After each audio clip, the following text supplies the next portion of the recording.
તો ઉત્તરાયણમાં ઉજવણી પર રોક લગાવવા મુદ્દે હાઈકોર્ટમાં સુનાવણી। રાજ્ય સરકાર તરફથી એડવોકેટ જનરલે રજૂઆત કરી ઉજવણી અંગે સરકારની માર્ગદર્શિકા રજૂ કરી। ધાબા, મેદાન કે રસ્તા પર ઉત્તરાયણ નહીં મનાવી શકાય। માર્ગદર્શિકામાં તેનો ઉલ્લેખ કરવામાં આવ્યો છે। આ સાથે પરિવારના સભ્યો સિવાય અન્ય કોઈ વ્યક્તિ હાજર નહીં રહે તેવો પણ ઉલ્લેખ કરાયો છે। ધાબા કે અન્ય સ્થળોએ મોટી સંખ્યામાં લોકો એકઠા નહીં થઈ શકે કે પછી પતંગ બજારોમાં પણ મોટી સંખ્યામાં લોકોના એકત્રિત થવા પર પ્રતિબંધ છે। અમદાવાદ, વડોદરા, રાજકોટ આ તમામ મોટા શહેરોમાં કર્ફ્યુનો કડક અમલ કરાવાશે અને નિયમ ભંગ અંગે જો દેખરેખ રાખવી હશે તો ડ્રોન અને સીસીટીવી જેવા માધ્યમોથી નજર રાખવામાં આવશે। નિયમ ભંગ કરનારા સામે કડક કાર્યવાહી થશે।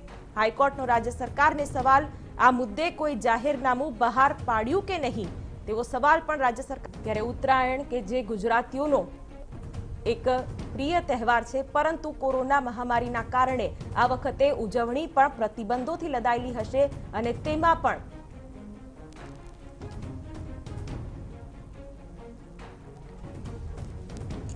તો હાલમાં જે અપડેટ મળી રહ્યું છે હાઈકોર્ટમાં આજે આ મુદ્દાને લઈને જે સુનાવણી હતી તે મુદ્દે મહત્વનું અપડેટ, ઉત્તરાયણની ઉજવણી પર કોઈ રોક નહીં। જી હા, આ મહત્વના સમાચાર મળી રહ્યા છે। ઉત્તરાયણની ઉજવણી પર કોઈ રોક લગાવવામાં નહીં આવે।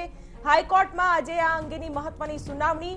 કોરોના કાળમાં દરેક તહેવારોની ઉજવણી એક પડકારજનક મુદ્દો બની ગયો છે। તેવામાં હાઈકોર્ટે જે રીતનો અત્યારે આ મુદ્દો સામે આવી રહ્યો છે, ઉત્તરાયણની ઉજવણી પર કોઈ રોક નહીં, પતંગ ઉડાડવા પર કોઈ પ્રતિબંધ નહીં, હાઈકોર્ટે આ આદેશ આપ્યો છે અને ઉત્તરાયણની ઉજવણી પણ બે રોકટોક કરી શકાશે। સંવાદદાતા સચિન પાટીલ આ વિશે વધુ માહિતી આપી રહ્યા છે। જી સચિન।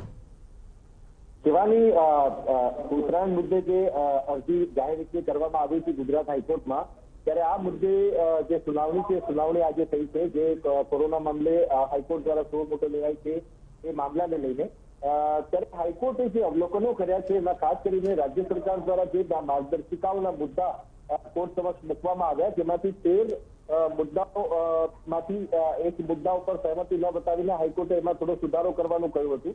સાથે સાથે હાઈકોર્ટે એ પણ કહ્યું છે કે 13 મુદ્દામાંથી જે ચોથો મુદ્દો છે એ મુદ્દા ઉપર જે પણ અપાર્ટમેન્ટ કે સોસાયટી વિસ્તાર છે, અપાર્ટમેન્ટ કે સોસાયટી વિસ્તારમાં જો લોકો ધાબા પર મોટી સંખ્યામાં એકત્રિત થશે અને નિયમોનો ભંગ કરશે તો જે તે સોસાયટીના ચેરમેન અને સેક્રેટરી જે છે એમની સામે કાયદેસરની કાર્યવાહી થશે। એટલે એ ક્લોઝ હાઈકોર્ટના કહેવા ઉપર આમાં સુધારો કરવા માટે હાઈકોર્ટે રાજ્ય સરકારને જણાવ્યું છે અને હાઈકોર્ટે રાજ્ય સરકારને એ પણ આદેશ કર્યો છે કે આ મામલે યોગ્ય માર્ગદર્શિકા જાહેર કરવામાં આવે અને સાથે જ સાથે હાઈકોર્ટે એમ પણ કહ્યું છે કે જે વેપારીઓ આ ઉત્તરાયણના તહેવાર પર નપતા હોય છે, આખા વર્ષ દરમિયાનનો જે આ બિઝનેસ છે એ લગભગ 600 કરોડથી પણ વધારેનો બિઝનેસ છે અને 1.25 લાખ જેટલા પરિવારો જયારે આના ઉપર નપતા હોય શિવાની, ત્યારે બાબતને લઈને ઉત્તરાયણનો તહેવાર મનાવવા દેવાની મંજૂરી આપવામાં આવે, પરંતુ જે રાજ્ય સરકારની માર્ગદર્શિકા છે એ માર્ગદર્શિકાનું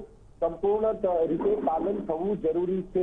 અને જે પ્રકારની માર્ગદર્શિકાઓના મુદ્દા એડવોકેટ જનરલ કમલ ત્રિવેદી દ્વારા રાજ્ય સરકાર તરફથી મૂકવામાં આવ્યા છે ગુજરાત હાઈકોર્ટ સમક્ષ, અને એમાં જે મુદ્દાઓ છે મુદ્દાઓમાં કેટલીક બાબતો મેન્શન કરવામાં આવી છે, જેમાં કહેવામાં આવ્યું છે કે ખાસ કરીને આ જે તહેવાર છે તહેવારોમાં મ્યુઝિક સિસ્ટમ લગાવવાથી પણ લોકો ખૂબ મોટી માત્રામાં ટેરેસીસ ઉપર ભેગા થતા હોય છે અને લોકો જે છે એ નિયમોનું ભંગ કરતા હોય છે।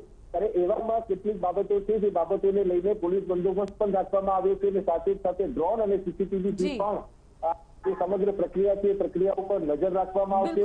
કારણ કે ખાસ કરીને ઉત્તરાયણનો જે તહેવાર છે તહેવારને લઈને પશ્ચિમ વિસ્તારમાંથી ખૂબ મોટી સંખ્યામાં લોકો પૂર્વ વિસ્તારમાં જતા હોય છે, ત્યારે એના ઉપર પણ નજર રાખવામાં આવશે અને બિલકુલ સચિન, આ વિશે આગળ પણ આપની પાસેથી માહિતી મેળવવી છે। આપ અમારી સાથે જોડાયેલા રહેશો તો ઉત્તરાયણ પર કોઈ પ્રતિબંધ નહીં અને આ વિશે હવે હાઈકોર્ટે પણ આદેશ કરી દીધા છે અને ઉત્તરાયણની ઉજવણી પર કોઈ રોક નહીં। જો કે કોરોના ગાઈડલાઇન્સનું પાલન કરવું જરૂરી રહેશે, પરંતુ પતંગ ઉડાડવા પર પણ પ્રતિબંધ નહીં રહે તેમ હાઈકોર્ટે જણાવ્યું છે।